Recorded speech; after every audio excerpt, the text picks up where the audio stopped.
Bueno, el día de hoy vamos a hablar sobre shock en urgencias. Mi nombre es Luz Adriana Murillas Joaquín, residente de pediatría de segundo año de la Universidad del Valle. Bueno, entonces a modo de introducción tenemos que el shock es una condición de naturaleza aguda, sindromática y patológica. Importante hablar y conocer sobre ella porque es común en muchas formas de enfermedades críticas en la población infantil. Y nos vamos a dar cuenta que la evaluación de variables hemodinámicas relevantes me van a ayudar en el diagnóstico y en el tratamiento. También es importante conocer los tipos de shocks y cómo identificarlo porque un estado de shock se puede convertir en otro o puede tener una presentación indiferenciada. Entonces, esa es la importancia de realizar una reevaluación frecuente en los pacientes. Tenemos que cómo se define el shock. Es un síndrome clínico complejo caracterizado por una falla aguda del sistema cardiovascular para poder administrar adecuadamente oxígeno para así satisfacer las demandas metabólicas a nivel de órganos y tejidos.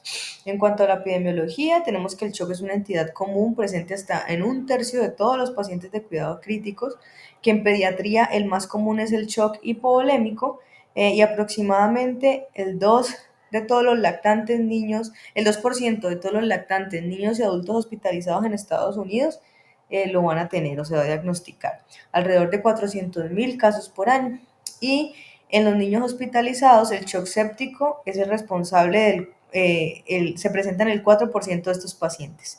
Y la tasa de mortalidad obviamente es más alta versus los pacientes que no están en shock. Sin embargo, pues estos datos están disminuyendo como consecuencia de los esfuerzos educativos y la utilización de pausas de manejo estandarizadas, pues de que me enfatizan principalmente en el reconocimiento y en la intervención temprana.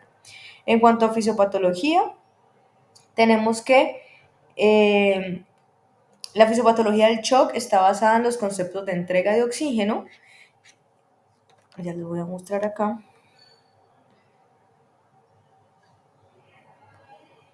Listo. Entonces la fisiopatología está basada principalmente en los conceptos de entrega de oxígeno, que es el DO2, y que esto va a depender del contenido arterial de oxígeno, CaO2, y el gasto cardíaco, que es GC.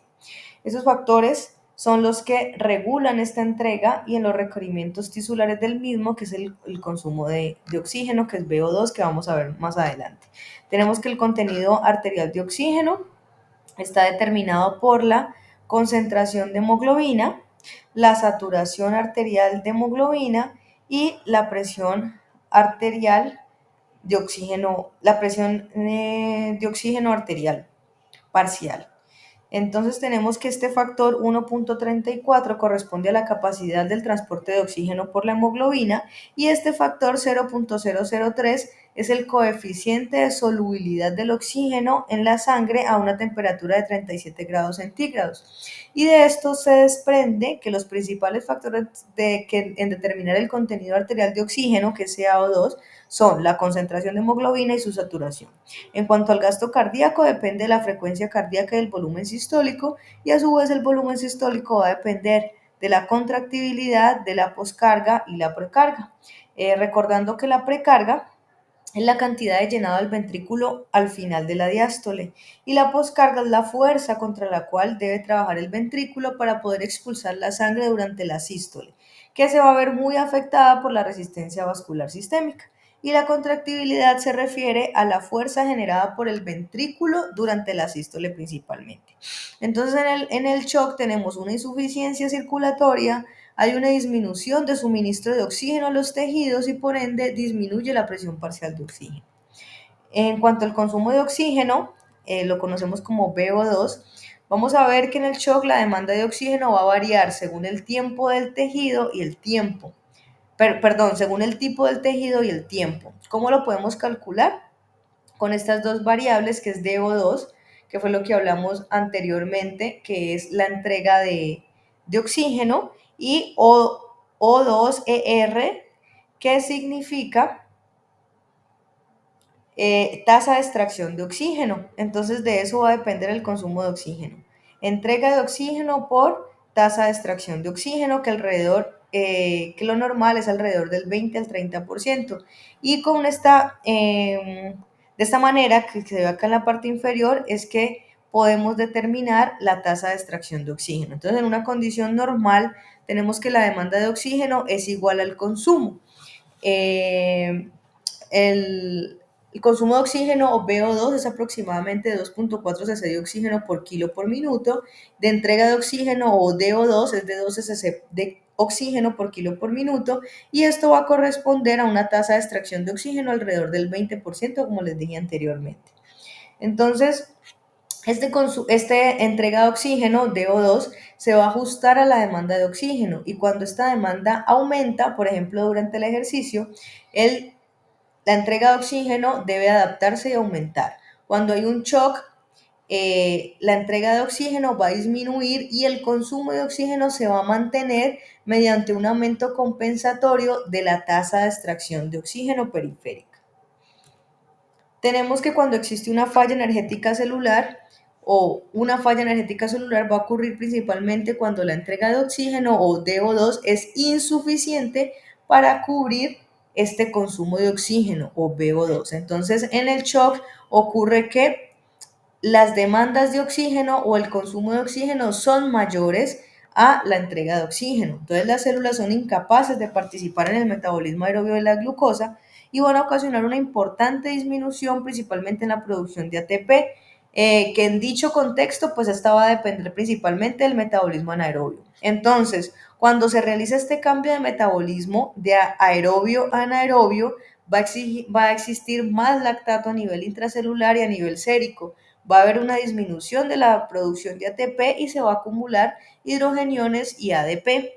Esto finalmente me va a llevar a una acidosis láctica y una acidosis metabólica. Tenemos que el shock va a progresar a través de 3 etapas, principalmente son definidas como una etapa compensatoria, una etapa progresiva y una etapa refractaria. La primera etapa, que es la compensada, es cuando los mecanismos neuromorales van a trabajar para mantener la presión arterial y la perfusión tisular. Ya la etapa que sigue es la progresiva, donde estos mecanismos neuromorales se van a agotar y los trastornos fisiopatológicos empiezan a empeorar para finalmente, si no hacemos nada, va a llegar el shock a una etapa refractaria. Va a desarrollar una lesión grave de órganos y tejidos y eso finalmente me va a llevar a una insuficiencia multiorgánica y pues a la muerte. En cuanto a la clasificación, existen varios esquemas para la clasificación del shock.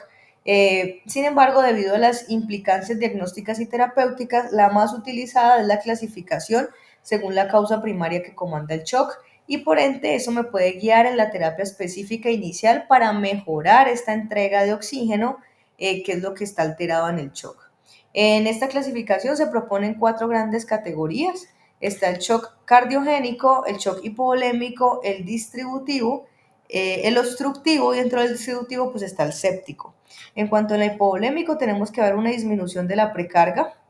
En el cardiogénico la principal causa es una falla en la bomba, ya sea una falla en la bomba cardíaca, secundario principalmente a una hipoperfusión a nivel miocárdica. El distributivo, pues hay una anomalía principalmente del tono vasomotor, secundario a la pérdida de capacidad tanto venosa y arterial. Y el séptico, dentro del séptico pues existen múltiples formas de shock en las que se encuentran el distributivo, el cardiogénico y el hipovolémico.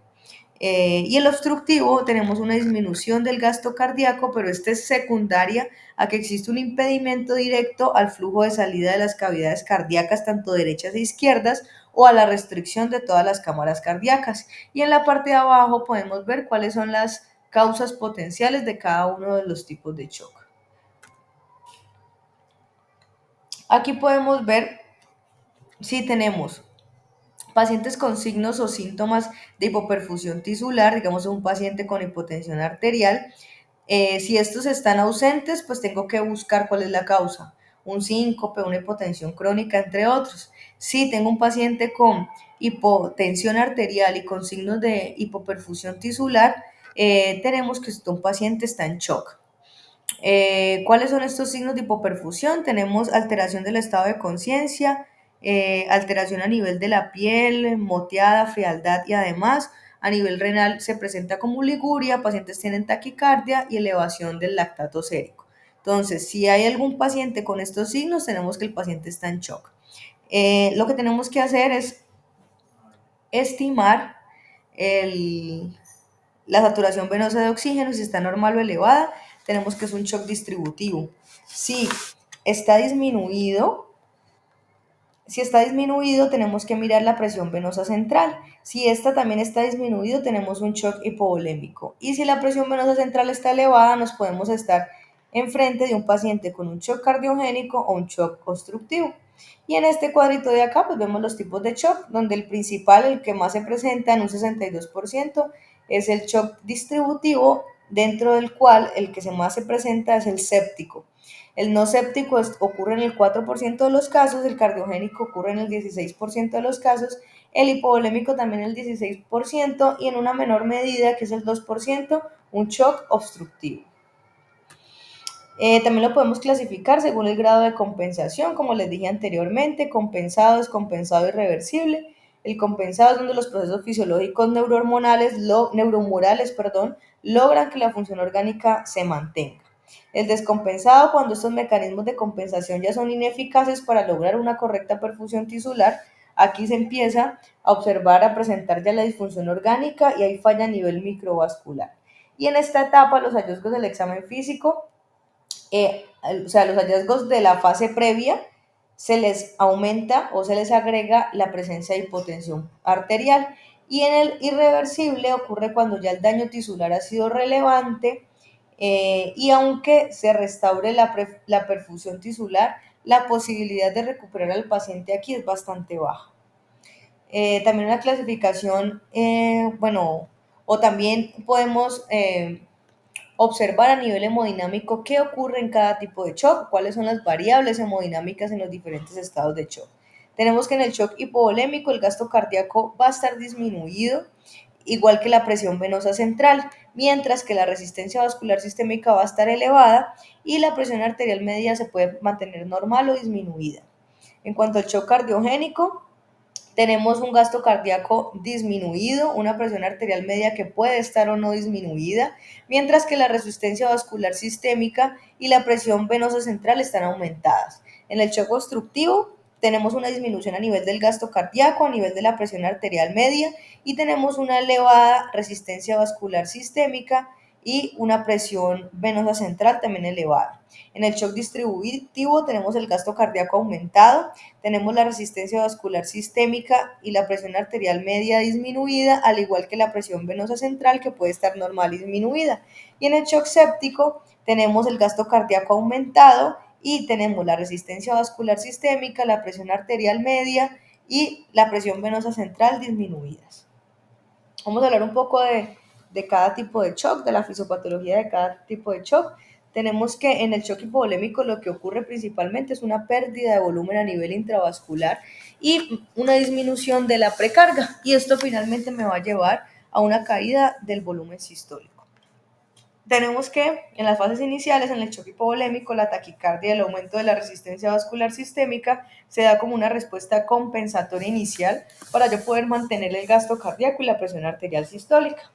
Si no tenemos un reemplazo de volumen adecuado en los pacientes con un shock hipovolémico, vamos a generar más hipotensión, esto me va a llevar a un daño tisular, a una isquemia tisular y finalmente a un deterioro clínico con un mal desenlace. Tenemos que las causas del shock hipovolémico pueden ser por una pérdida de volumen intravascular o una hemorragia. La hemorragia puede ser traumática o no. Y dentro de las causas de pérdida de volumen intravascular encontramos las pérdidas gastrointestinales, que se dan mucho en los niños, por eso les decía que este era el tipo de shock más común en niños, las pérdidas renales y las pérdidas cutáneas principalmente. Es el principal o el tipo más común de shock en niños porque pues en la población pediátrica existe una alta prevalencia de enfermedad diarreica aguda.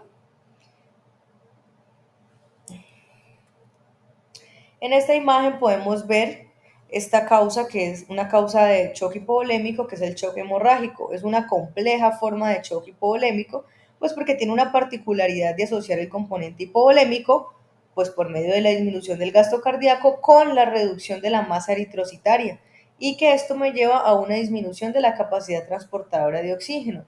Esto me va a afectar de manera directa la entrega, o sea, me afecta más la entrega de oxígeno tisular. Entonces, si hay una pérdida sanguínea o por por factores iatrogénicos donde exista una disminución, una depresión de células rojas, de factores de coagulación y de plaquetas, y me va a disminuir la actividad de factores de coagulación. Entonces empiezan, digamos, como unos mecanismos compensatorios, como lo es la homeostasis local, por medio de la activación endotelial, de la activación de las plaquetas y la conversión de fibrinógenos a fibrina. También se activa una respuesta simpático-adrenal, donde hay una activación del endotelio, una activación de los neutrófilos, un aumento de la permeabilidad y una vasoconstricción. También hay una respuesta genética y empieza a generarse, dado esta pérdida sanguínea, una lesión tisular y una hipoperfusión.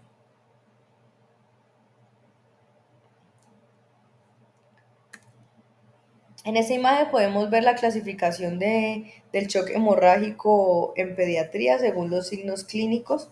Se puede clasificar en clase 1, clase 2, clase 3 a clase 4, que es de acuerdo a la pérdida sanguínea. En la pérdida leve va a haber menos del 15% de una pérdida sanguínea. En las clase 2 del 15 al 30%, en la clase 3 del 30 al 40%, en la clase 4 es la pérdida de más del 40% pues, de sangre. Miramos la frecuencia cardíaca, cómo están los pulsos, cómo está la frecuencia respiratoria, cómo es el estado mental y cómo está la piel. En cuanto al shock distributivo, el shock distributivo corresponde a una vasodilatación patológica que ocasiona una alteración en la distribución del flujo sanguíneo, de modo que la presión de perfusión efectiva es inadecuada para poder satisfacer estas demandas tisulares de oxígeno. Tenemos que existe una vasodilatación patológica, entonces hay una distribución anormal de este flujo sanguíneo en la microcirculación, la presión de perfusión efectiva es inadecuada y pues finalmente, como les digo, no hay una satisfacción de las demandas tisulares de oxígeno. Tenemos dentro del shock distributivo, pues más del 90% del shock distributivo es séptico. En la sepsis vemos que hay una respuesta inflamatoria, una liberación de óxido nítrico más citoquinas y eso finalmente se va a traducir como una vasodilatación periférica. Pero también se puede manifestar en causas no sépticas como es la anafilaxia y el shock neurogénico o una lesión neurológica. En cuanto a la anafilaxia, tenemos que eso se ocurre una degranulación de mastocitos y finalmente me va a llevar a una liberación de una cascada de citoquinas, pues que eso me va a generar finalmente una vasodilatación. Y en cuanto al shock neurogénico o la lesión neurológica, va a haber se ocurre porque hay una interrupción de la cadena simpática de todo el sistema nervioso autónomo que finalmente me va a llevar a una vasodilatación parasimpática. Vamos a hablar un poco pues del shock séptico, como les dije, era más del 90% del shock distributivo. Tenemos que en el 2015, en el 2005, perdón, la Conferencia Internacional del Consenso Pediátrico propuso unas definiciones ajustadas por edad para la sepsis, teniendo en cuenta como concepto central el síndrome de respuesta inflamatoria o SIRS. Entonces, los definen como sepsis, una infección sospechada o comprobada causada por cualquier patógeno o un síndrome clínico que tenga una alta probabilidad de infección y que cumpla dos o más de los siguientes ítems. Uno es que la temperatura sea mayor de 38,5 o menor de 36 y que el paciente pueda tener taquicardia, bradicardia, taquipnea o leucocitosis o leucopenia. Describen sepsis severa como un paciente con sepsis que cumpla la definición anterior más una disfunción orgánica. Y el shock séptico, sepsis más falla circulatoria aguda, que lo definen como una hipotensión persistente. Sin embargo, estas definiciones tienen una baja especificidad. La principal razón para justificar la baja especificidad y sensibilidad es que estos criterios en el diagnóstico de sepsis en pediatría está relacionado con el SIRS y tenemos que hay pacientes con sepsis que pueden no tener SIRS, al igual que el SIRS puede estar presente en pacientes sin infección. Entonces, en este sentido, digamos, como que otros marcadores clínicos y biológicos han sido evaluados en la sepsis y ninguno de ellos mostró suficiente precisión para poder definir y orientar el tratamiento de la sepsis en niños. Entonces, por eso, pues empezaron a haber muchos cambios de conceptos principalmente y de criterios en cuanto a la sepsis en pediatría. Eh, ya con el paso de los años empezaron a publicarse el Surviving Sepsis, En el 2012 fue la anterior a esta y el último pues es este del 2020. Ellos definen sepsis severa con dos o más criterios, que son pacientes que tengan signos de SIRS, infección invasiva confirmada o sospechada, o que tengan una disfunción cardiovascular. Definen shock séptico como una infección severa que lleva a disfunción cardiovascular, es decir, que tengan hipotensión o requerimiento de vasoactivos o alteración en la perfusión. O pacientes con disfunción orgánica asociada a sepsis, que es una infección severa que lleva a una disfunción orgánica cardiovascular y o no cardiovascular. Entonces, en cuanto a la fisiopatología de la sepsis, tenemos que todo inicia con una colonización de bacteria y traslocación de la barrera epitelial mucosa. Esta colonización puede ser a nivel del tracto gastrointestinal, respiratorio y o urogenital. Entonces, lo primero que se van a encontrar es con una barrera de defensa, que son las barreras mecánicas y químicas, pues para evitar la presencia de esta traslocación mecánica. Y ahí ocurre, pues por el sistema inmune, una bacteremia autolimitada, pues si tenemos un sistema inmune intacto, por supuesto. Entonces, aquí en esta imagen podemos ver que en esta figura se muestra el efecto patogénico de la sepsis sobre los diversos elementos del líquido extracelular que resulta finalmente en su deterioro funcional en cuanto a su función de la barrera vascular. Tenemos que la destrucción principal del glicocálix provoca la exposición de todas estas moléculas de adhesión, lo que resulta en un atrapamiento y una transmigración de los leucocitos que ya fueron activados y la activación de los compuestos homeostáticos a favor de un estado procoagulante. Tenemos que la función de esta barrera extracelular se ve comprometida porque existe una destrucción directa. Aquí, como podemos ver, se rompe debido a una peroxidación lipídica inducida por especies reactivas de oxígeno, así como la descomposición de moléculas como las uniones estrechas que se ven acá, que anclan el espacio, las células endoteliales entre sí. El papel de esta célula endotelial como regulador del tono vasomotor se pierde porque hay una pérdida de la función del sistema meconotransductor, la sobreproducción de óxido nítrico y la pérdida de la unión transcelular GAP, que es esencial para un control integrador del vasotono a lo largo de todo el líquido extracelular. Entonces, la destrucción, además de endotelial, también da lugar a la liberación de micropartículas que finalmente me van a contribuir en el efecto patogénico de la disfunción de estas células endoteliales.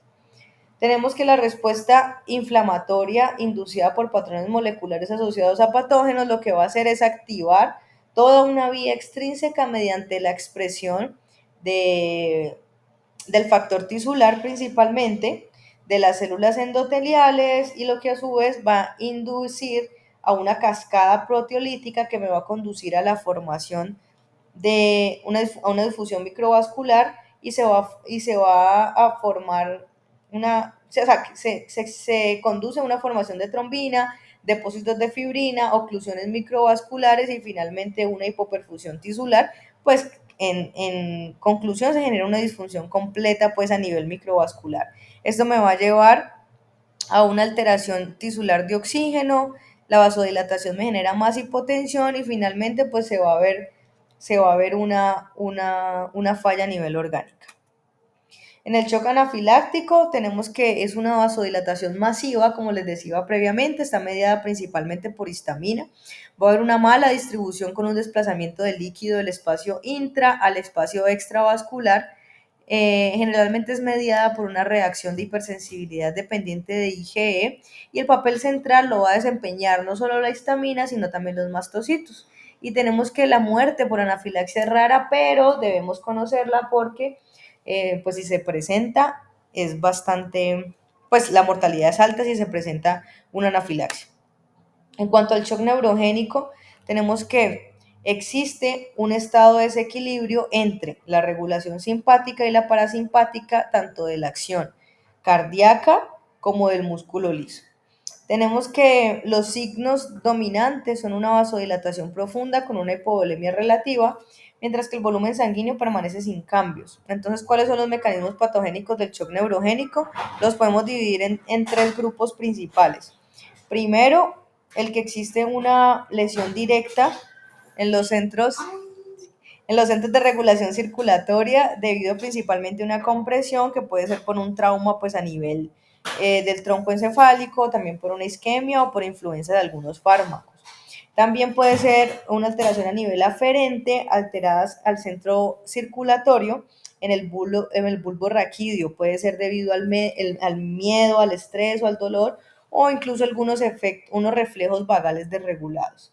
Y también este que está aquí puede ser se puede ocasionar un shock neurogénico secundario a la interrupción de la conexión descendente desde los centros reguladores vulvares a la médula espinal, especialmente en pacientes que han sufrido un traumatismo por encima de la columna torácica. Tenemos que entre el 15 al 20% de las lesiones de la médula espinal son la causa más común de shock neurogénico, seguidas, de la intervención quirúrgica de la región lumbar. En cuanto al shock cardiogénico, pues tenemos implica que existe una falla miocárdica primaria, donde la contractibilidad del miocardio se va a ver afectada. Entonces, los pacientes van a tener una disfunción sistólica y o diastólica. Puede ocurrir en pacientes con miocarditis, miocardiopatía, cardiopatía congénita, arritmias o incluso después de una cirugía cardíaca. Entonces, a medida que pues se genere, hay hipotensión arterial y usualmente hay taquicardia, tenemos signos de hipoperfusión tisular, que son estos que vemos acá, que hemos mencionado previamente. Entonces son pacientes con shock y si yo miro la saturación venosa de oxígeno y la presión venosa central que se encuentra aumentada, pues tenemos un shock cardiogénico. Entonces, a medida que la función miocárdica se empieza a deteriorar, el volumen sistólico también se va a ver comprometida. El gasto cardíaco empieza a mantenerse, pero solamente a expensas de la frecuencia cardíaca, pues por eso se ve la taquicardia. Y esta taquicardia va a producir un aumento del trabajo cardíaco.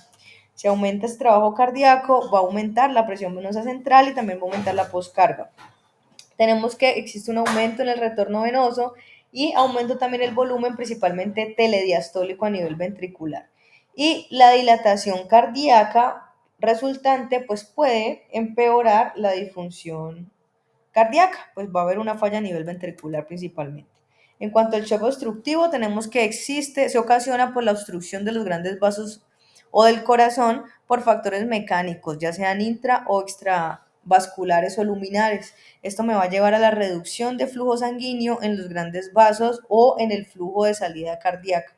Y esto me va a ocurrir o me va a generar una caída crítica en el gasto cardíaco y pues en el suministro global a nivel de oxígeno.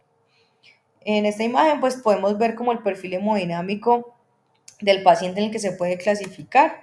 Y bueno, ¿y cómo vamos a hacer el diagnóstico? Entonces, el diagnóstico es eminentemente clínico y en los estadios iniciales de los pacientes se requiere de una alta sospecha. Tenemos que hacer un examen físico completo, una historia clínica adecuada, saber cuáles son los antecedentes del paciente, si tiene antecedentes patológicos o farmacológicos importantes, principalmente pues, el consumo de inmunosupresores o esteroides, antecedentes quirúrgicos, traumáticos o tóxicos. Y la toma de paraclínicos es para estratificar las lesiones orgánicas existentes. Tenemos que conocer la función renal, la función hepática, los tiempos de coagulación, hemograma, radiografía de tórax. Y esto me va a ayudar a clasificar el origen del choque, pues para definir, digamos, digamos, como los disturbios o lo que se ha alterado a nivel de la homeostasis orgánica que requiere corrección y que lo debo corregir rápidamente. En cuanto al examen físico, pues tenemos que hay algunas manifestaciones clínicas más frecuentes en el choque que se originan en los mecanismos compensatorios iniciales y pues que son de gran utilidad principalmente para guiar la terapia. Entonces, dentro de los más comunes en todo tipo de shock son pacientes con taquicardia, que es uno de los más precoces, y su magnitud suele estar en relación con la intensidad del choque. También la somnolencia, que son la alteración del estado de conciencia, no solamente somnolencia, sino irritabilidad. Los cambios a nivel de la piel, podemos tener frialdad cutánea o piel moteada. Los cambios de temperatura, a nivel renal se presenta principalmente oliguria y tenemos que mirar, en los pacientes pueden tener pulsos disminuidos o pulsos alterados.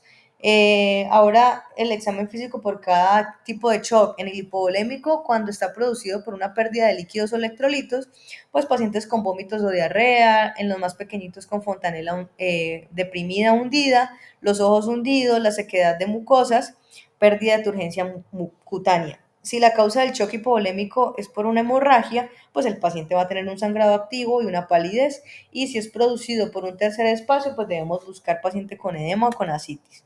El shock cardiogénico, estos pacientes se presentan principalmente con ingurgitación yugular, hepatomegalia, soplos, tonos cardíacos disminuidos, cianosis central y pues generalmente van a tener una alteración a nivel del electrocardiograma o del ecocardiograma.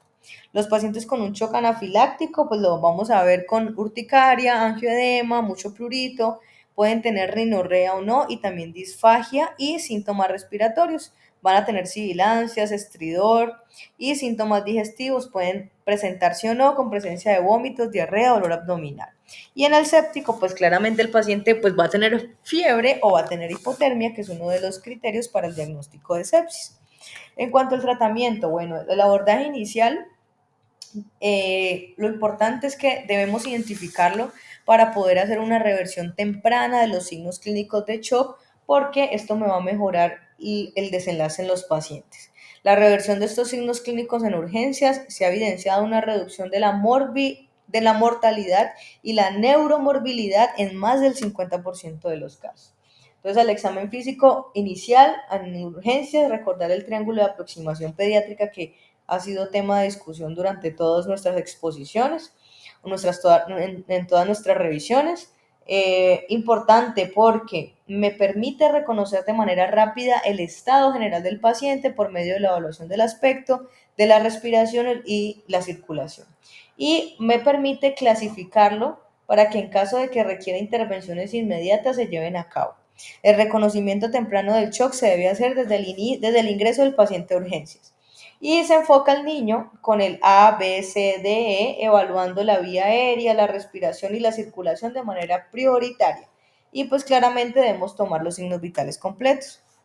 En esta tabla podemos ver el A, B, C, D, E y cuáles son, digamos, como lo que voy a encontrar o indicativo de acuerdo al tipo de shock. Entonces, en la vía aérea tenemos que buscar cianosis, obstrucción o no, pues para así manejarlo. En la B vamos a buscar pacientes con niveles de la saturación, a ver si requiere o no soporte de oxígeno, pueden tener o no taquipnea, pueden tener o no, pues si los ruidos respiratorios son audibles o no, o hay que buscar pues lo que potencialmente ponga en riesgo la vida del paciente como un neumotórax. En parte de la circulación tenemos que mirar que el paciente no tenga hipotensión arterial, que no tenga pérdida de volumen, que no tenga taqui o bradicardia, que no haya una elevación del lactato y que no exista oliguria ni cambios a nivel del electrocardiograma. Y en la parte de neurología, pues, en la D, tenemos que buscar si el paciente tiene alteración del estado de la conciencia o pérdida o disminución progresiva de la pérdida de la conciencia y debemos tomar la glucometría. Y en la exposición, pues tenemos que buscar otras causas además y mantener la normotermia. Importante en el servicio de urgencias, incluso antes de llegar, tenemos que conocer y manejar el índice de choque. El índice de choque me sirve o me ayuda a evaluar de forma objetiva la estabilidad hemodinámica del paciente, porque me va a reflejar no solo la disfunción vascular, sino también la miocárdica. Y se ha identificado también el índice de choque como un marcador de respuesta a fluidos. Entonces, ¿cómo miro el índice de choque? Es la frecuencia cardíaca sobre presión arterial sistólica. El valor normal tenemos que en los niños más pequeños es de 0.8 a 1.2 y en adolescentes de 0.5 a 0.7. Aquí me faltó el numerito. Tenemos que si está por encima de estos valores, hay un compromiso severo de la función ventricular. El índice de shock se correlaciona con los índices de perfusión de órganos diana y la saturación tanto en la vena cava como en los niveles pues, de lactato. Si esto sigue elevado por encima de las 24 horas, estos pacientes van a tener necesidad de transfusión de glóbulos rojos en las primeras 24 horas. está relacionado con una estancia prolongada y un ingreso a UCI, mayores días de número de ventilación, mayor mortalidad y, como les dije anteriormente, mayor neuromorbilidad. En cuanto al índice de perfusión, tenemos que este es apropiado para el abordaje inicial del paciente en estado de shock. Eso es un monitoreo no invasivo y es el parámetro ideal para evaluar la perfusión tisular. Tenemos que se deriva de la señal pletismográfica fotoeléctrica de un oxímetro de pulso. Tenemos que la fotopletismografía es el sustento físico en el que se basa el índice de perfusión. Consta de la emisión de dos espectros de luz, tanto uno rojo como uno infrarrojo. El rojo es absorbida por la desoxihemoglobina y el infrarrojo es absorbido por la oxihemoglobina. Estos van a pasar a través de los tejidos llegando a un fototransductor que es el encargado de transformar la luz en electricidad. Y la medición se basa principalmente en la diferencia de la absorción de luz entre la oxi y la desoxihemoglobina. Tenemos entonces esta diferencia de absorbencia de los espectros de luz.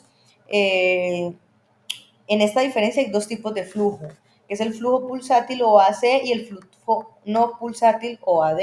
El pulsátil es determinado por el flujo arterial y que varía latido a latido provocando fluctuaciones que a su vez son como el reflejo de la variación existente entre el volumen sistólico eyectado por el corazón. Y el no pulsátil o AD es consecuencia de la influencia de otras estructuras, como es el hueso, el intersticio, las venas, y este también me va a determinar una corriente y que se denominará continuo o AD. Entonces el índice de perfusión va a depender del flujo pulsátil sobre el flujo no pulsátil.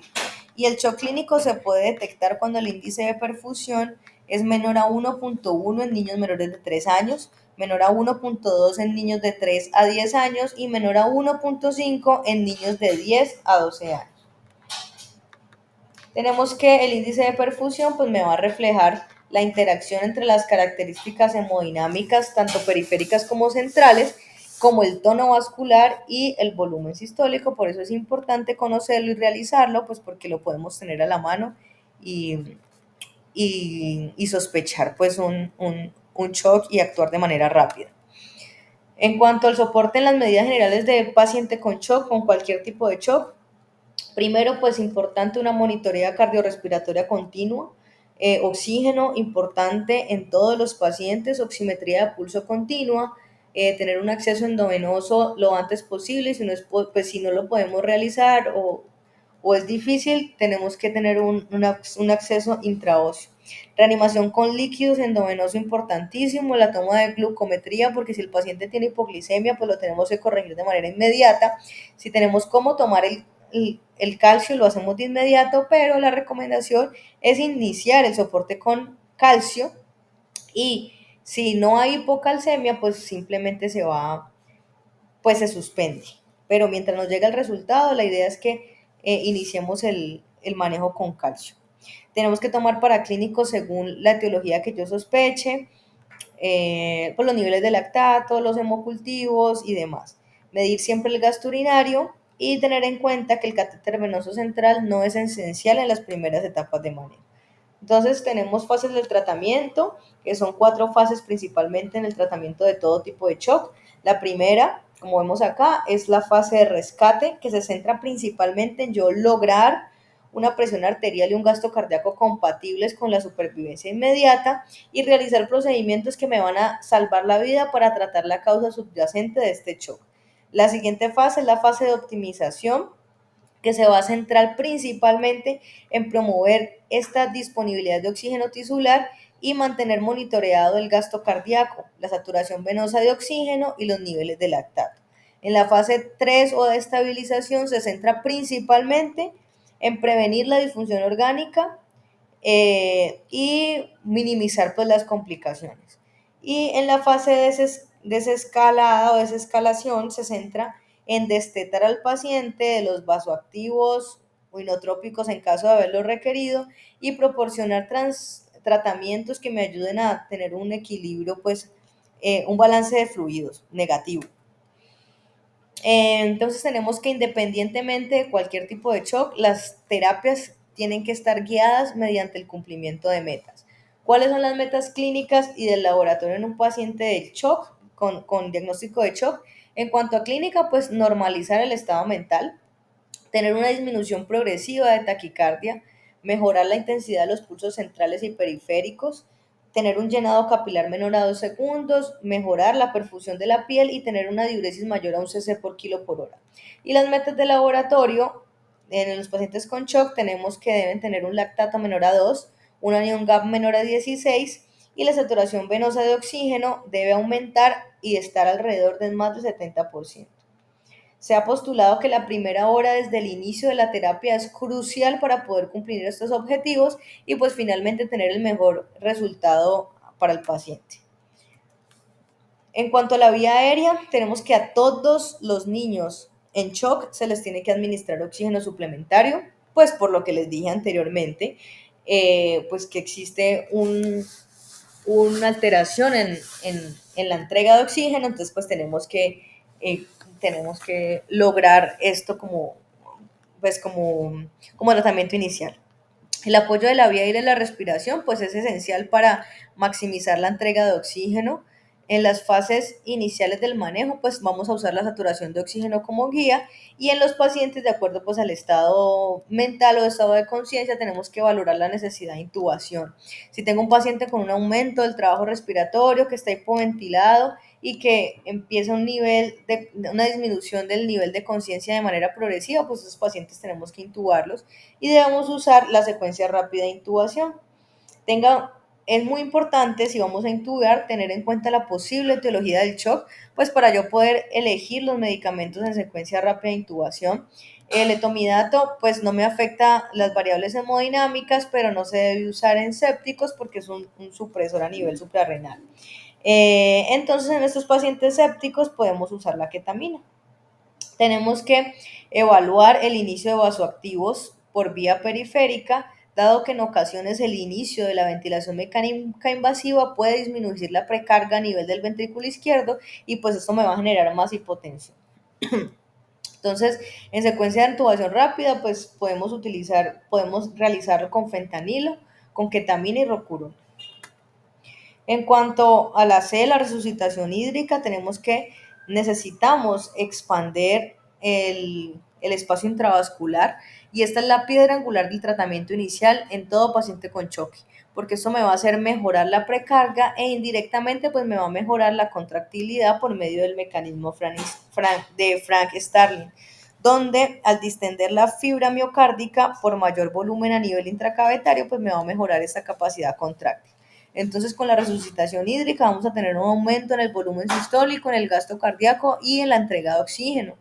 Los líquidos endovenosos se tienen que realizar desde el ingreso al servicio de urgencias. Los de elección son cristaloides isotónicos. Podemos iniciar con bolos de 10 a 20 cc por kilo durante 20 minutos y considerar aquellos pacientes que requieren transfusión temprana, por lo menos un paciente con un shock hipovolémico pues por una hemorragia, ¿no?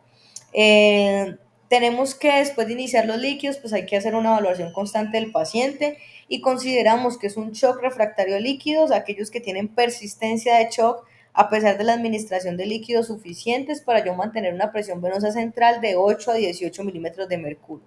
Y en este momento, cuando ya consideramos que es un shock refractario de líquidos, ya debemos considerar el uso de vasoactivos. En los agentes vasoactivos tenemos que tienen tres acciones principales. Uno es el efecto sobre la resistencia vascular sistémica, que son aquellos vasodilatadores y vasoconstrictores.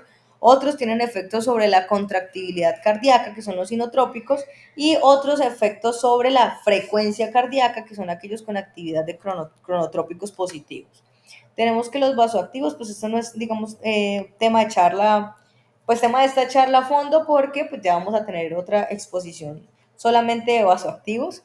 Tenemos entonces que los agentes inotrópicos se pueden subclasificar como inoconstrictores o como inodilatadores. Los inodilatadores como la dobutamina y milrinone porque me combinan propiedades inotrópicas con vasodilatación para aumentar el flujo sanguíneo. Y los inoconstrictores, que son estos de acá, son aquellos que combinan propiedades inotrópicas con vasoconstricción, por ejemplo la dopamina, epinefrina y norepinefrina, para aumentar principalmente la presión de perfusión. En cuanto a los vasopresores, pues es una práctica aceptable administrar un vasopresor temporalmente mientras se realiza la reanimación con líquidos, con el objetivo de suspenderla, pues si es posible, después de que se haya corregido la hipovolemia. Si la hipotensión es grave o si persiste a pesar de la administración de líquidos, un shock refractario a líquidos, pues está indicado su uso. Los agonistas adrenérgicos son los vasopresores de primera línea, porque tienen un rápido inicio de acción, tienen una alta potencia y una corta vida media, entonces me permite hacer un fácil ajuste de la dosis. Y tenemos que la noradrenalina es el vasopresor de primera elección. En cuanto a los inotrópicos, tenemos que la dobutamina es el agente inotrópico de elección para poder aumentar el gasto cardíaco, mientras que la milrinona, que es un inhibidor de la fosfodiesterasa tipo 3, me va a combinar propiedades tanto inotrópicas como vasodilatadores y me puede incluso reforzar los efectos de la dobutamina. En cuanto a los vasodilatadores, pues me pueden aumentar el gasto cardíaco sin aumentar la demanda de oxígeno del miocardio. Y la principal limitación de los vasodilatadores es el riesgo de disminuir la presión arterial, pues a un nivel que me vaya a comprometer la perfusión tisular y le va a hacer más daño al paciente. Entonces, en esta tablita, pues se llama tratamiento farmacológico cardiovascular del shock. Aquí vemos en la primera columna cuáles son los principales, los fármacos. Tenemos dopamina, adrenalina, dobutamina, noradrenalina y fenilefrina. En cada uno, pues está cuál es la dosis y cuáles son los efectos. Tenemos que la dopamina aumenta la contractibilidad cardíaca y genera una vasoconstricción periférica significativa usando la dosis pues medias. La adrenalina aumenta la frecuencia cardíaca y la contractibilidad cardíaca y es un vasoconstrictor bastante potente.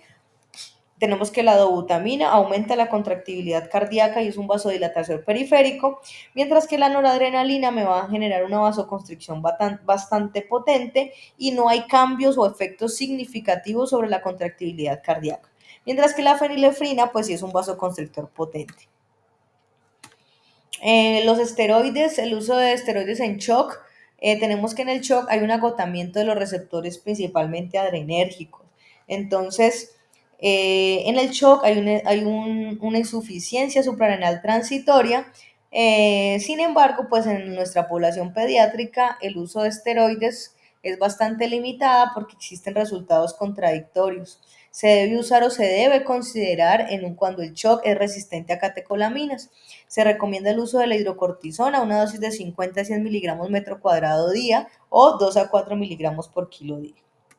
Estas son algunas de las recomendaciones adicionales de manejo según el tipo de shock. Entonces tenemos en un shock hipovolémico, pues la reanimación con líquidos endovenosos cristaloides balanceados, el soporte de oxígeno para prevenir o aliviar la hipoxia, evitar o corregir la hipotermia si se presenta. Si la causa del shock hipovolémico es por una hemorragia, pues tiene que existir un protocolo de transfusión masiva en caso de requerirse. Y reemplazo del volumen sanguíneo total. Debemos usar glóbulos rojos, plasma y plaquetas en caso de que el paciente no responda al manejo inicial con líquidos endovenosos. Al obstructivo tenemos que, si la causa es un ductus o es una obstrucción del tracto de salida del ventrículo izquierdo, pues podemos usar prostaglandinas y pues un seguimiento por el cardiólogo. Tenemos que, si la causa del shock es un neumotoras a tensión, pues el manejo inicial es descompresión con aguja y después pues un tubo por toracostomía. Si la causa es un taponamiento cardíaco, pues la indicación es pericardiocentesis y bolo, no de 10, sino de 20 cc por kilo de solución salina o lactato de Ringer.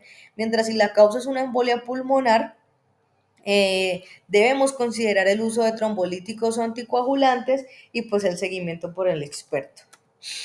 Si la causa en cuanto al shock distributivo, si la causa es anafilaxia, tenemos que, si sospechamos una anafilaxia y el paciente o llega a un paro cardiorrespiratorio, pues iniciar RCP.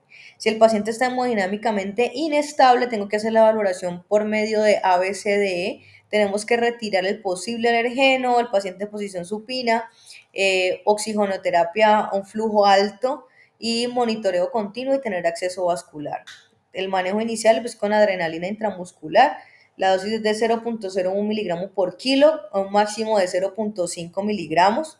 Y después de administrar la primera dosis de adrenalina, pues revalorar con el ABCD. Si el paciente entra en fallo cardiorrespiratorio o shock, seguimos pues con el soporte de oxígeno, ya tenemos un acceso vascular y tenemos que realizar una expansión del espacio con líquidos, bolos de 20 cc por kilo. Si no tengo respuesta en 5 minutos, puedo repetir otra dosis de adrenalina o preparar infusión de adrenalina y pues el paciente debe ser monitoreado en UCI. Bueno, si el paciente tiene fallo respiratorio o dificultad respiratoria, si tiene signos o síntomas de obstrucción de la vía aérea superior, si se escucha estridor además, pues debemos pues el soporte con oxígeno, alto flujo, una posición semisentada y puedo no usar adrenalina nebulizada. Y si tiene signos de obstrucción de vía aérea inferior como sibilancias, también puedo usar estos pacientes con obstrucción de vía aérea inferior pueden usar no adrenalina nebulizada, sino salbutamol, ya sea inhalado o nebulizado. A esos pacientes los revaloró en 5 minutos. Si no hay cambios, pues puedo repetir otra dosis de adrenalina y puedo repetir el salbutamol o la adrenalina nebulizada. Y tengo que revalarlo en 5 minutos. Si el paciente mejoró o no. Si no mejoró, tengo que solicitar un ingreso a una UCI y pues hacer una intubación. Si el paciente después de la primera dosis de adrenalina ya está estable, pues debemos continuar una observación de 6 a 8 horas aproximadamente. También podemos administrar antihistamínicos o corticosteroides pues para el tratamiento de los síntomas cutáneos. Y la atropina está indicado en caso de bradicardia prolongada en una dosis de 0.02 miligramos por kilo endovenoso. Si la causa del shock distributivo es séptico, pues el manejo. En cuanto a líquidos endovenosos, pues los bolos van a ser iniciales de 10 a 20 cc por kilo, máximo 40 a 60 cc por kilo. Pasar en la primera hora, vigilar pues de que no tenga signos de sobrecarga y signos clínicos de gasto cardíaco. Incluso después del segundo al tercer bolo, si no hay mejoría, podemos plantear el uso de albúmina. Se recomienda igual que en los anteriores, pues el cristaloide balanceado, principalmente el Ringer, es preferible sobre la solución salina normal. No hay diferencia en el uso con coloides y no se recomienda en el uso de almidones para la reanimación hídrica inicial en nuestros pacientes. En cuanto al antibiótico, tenemos que tenemos un paciente con sepsis, tengo que iniciar el antibiótico de manera inmediata. Aquí dice que dentro de la primera hora, pero generalmente pues en los primeros 5 15 minutos se tiene que iniciar según las campañas de supervivencia de sepsis. Si la sepsis está asociada a disfunción orgánica, dice que se puede iniciar incluso dentro de las primeras 3 horas. Y sobre qué antibiótico elegir, pues un antibiótico amplio espectro porque tengo que cubrir todos los patógenos posibles. En anexo es una tablita donde dice pues como que qué régimen antibiótico se debe usar. Dice que si tengo una sepsis sin un foco definido, puedo iniciar ceftriaxona. Si tengo un origen nosocomial, puedo usar vancomicina. Si tengo un paciente con una neutropenia febril, puedo iniciar cefepime. Si tengo un foco, si sospecho que el foco de la sepsis es abdominal, recomienda ceftriaxona más gentamicina. Y si tengo una neumonía, sospecho una neumonía típica, pues puedo usar lo anterior asociado a citromicina. Y si sospecho un síndrome de estafilocóxico, pues de estafilococcemia, puedo asociar lo anterior a clindamicina. Y si sospecho una encefalitis, lo anterior asociado a ciclovir. En cuanto al esteroide en sepsis, no se recomienda el uso de hidrocortisona endovenoso si la terapia con líquidos endovenosos y la vasopresora me permite que el paciente tenga una estabilidad hemodinámica. Lo podemos usar si el paciente sigue inestable, pues la recomendación no es clara y pues porque se tienen que considerar además los efectos adversos asociados al uso de este fármaco. Entonces lo voy a usar a dosis de estrés si el shock es refractario a catecolaminas. Si yo tengo un paciente con una insuficiencia suprarrenal conocida o sospechada, que son aquellos con uso de esteroides en los últimos 6 meses, que tengan anomalías hipofisarias o suprarrenales o que tengan sepsis con púrpura fulminante. Entonces los pacientes ¿qué esteroide vamos a usar? Pues la hidrocortisona. Y debemos tomar un nivel de cortisol previo, la dosis es la que les dije anteriormente, 2 a 4 miligramos kilo día. En cuanto a los hemoderivados, no se aconseja, digamos yo, realizar una transfusión de glóbulos rojos si la hemoglobina es mayor a 7 en un paciente que está hemodinámicamente estable. No hay un consenso respecto al punto en el cual el paciente inestable se tiene que transfundir. En adultos, el punto de corte es hemoglobina menor a 7. En los niños, pues ahí hay varias discusiones. No se recomienda tampoco realizar una transfusión de plaquetas en un paciente que tiene trombocitopenia pero que no tiene sangrado. Entonces yo considero, si tengo unos niveles de plaquetas de 10.000 a 20.000, pues ya que no hay una recomendación clara y no se recomienda la transfusión profiláctica de plasma en pacientes que no presentan un sangrado activo. Este es como los esquemas del Surviving Sepsis de la campaña del 2012 versus la del 2020.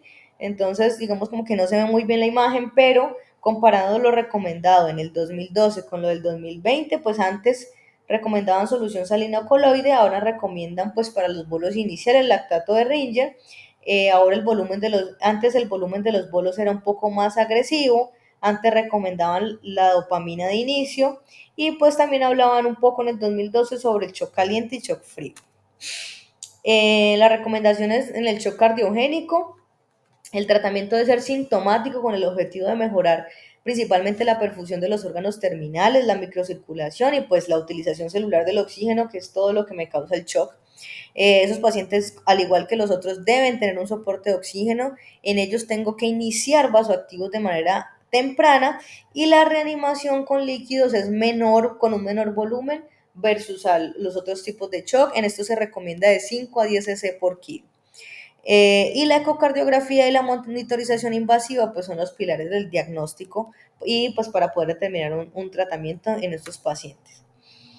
En esta imagen pues es como un algoritmo en lo que me muestra que si yo tengo un paciente con signos de shock, lo primero que tengo que hacer es la examinación, los antecedentes y el examen físico. Entonces tengo un paciente con un antecedente de trauma, tengo que mirar si tiene un sangrado, pues el shock lo puedo clasificar como un shock hemorrágico, o sea, un shock hipovolémico. Si la examinación y a nivel pues cardíaco es como los ruidos anormales, pues puedo tener un shock obstructivo. Y si a nivel el examen neurológico es anormal, pues, y pues tiene bradicardia, me puedo encontrar en un paciente con un shock neurogénico. El shock obstructivo, tengo que mirar una radiografía de tórax o si hay un taponamiento cardíaco para ver si el paciente requiere una pericardiocentesis o una descompresión con un tubo de tórax. Si tengo pérdida de fluido, entonces estoy frente a un paciente con un choque hipovolémico. Si tengo alteración a nivel de la temperatura, inmunocompromiso, pues tengo un paciente con un shock séptico. Si tengo un antecedente dentro de la historia, una exposición a alergenos, pues tengo un paciente con un shock anafiláctico. Si la examinación cardíaca es anormal, pues estoy frente a un paciente con un shock cardiogénico. Donde puedo estar con un arresto cardíaco, si tengo una sospecha de una alteración cardiogénica, pues una cardiopatía congénica, pues así mismo, o un ductus arteriosos y demás, pues así vamos a hacer el tratamiento dirigido. Y si no tengo nada de lo anterior para clasificar el shock o tengo otras, tengo que buscar lo que pueda poner en riesgo la vida del paciente, si tengo un neumotórax o un no traumático a tensión, si tengo un embolismo pulmonar, una insuficiencia renal, una ingestión de algún tipo de tóxicos o un antecedente con hipotiroidismo. Entonces, en estos pacientes, el manejo inicial con ABC, oxígeno es lo principal y obtener un acceso vascular. Vamos a iniciar con unos bolos de 20 cc por kilo de pues, la resucitación de fluidos y así puedo clasificar hemodinámicamente al paciente. Si el paciente no mejora, no responde a los líquidos, pues podemos determinar si tiene un shock resistente a fluidos o catecolaminas y así voy a buscar otras terapias. La prevención primaria del shock, de cualquiera de los tipos de shock, es reconocer y tratar la forma precoz de las enfermedades precursoras o prevenir su ocurrencia. Y la prevención secundaria, pues se centra en la identificación precoz, un tratamiento rápido y efectivo después de que se instauró el choque con el fin de atenuar el daño orgánico. Las conclusiones, tenemos que el shock persiste como una compleja y frecuente causa de mortalidad en niños. En la identificación precoz, correcta y rápida de reversión de los signos de hipertensión tisular radica una buena evolución de los casos y la base de la terapia se fundamenta principalmente en la expansión de la volemia por medio de la resucitación con fluidos, la adecuación del medio interno y el uso precoz, dirigido y basado principalmente en la fisiopatología de los medicamentos vasoactivos y pues claramente el soporte de oxígeno. Eso es lo que les quería mostrar el día de hoy. Muchas gracias por su atención.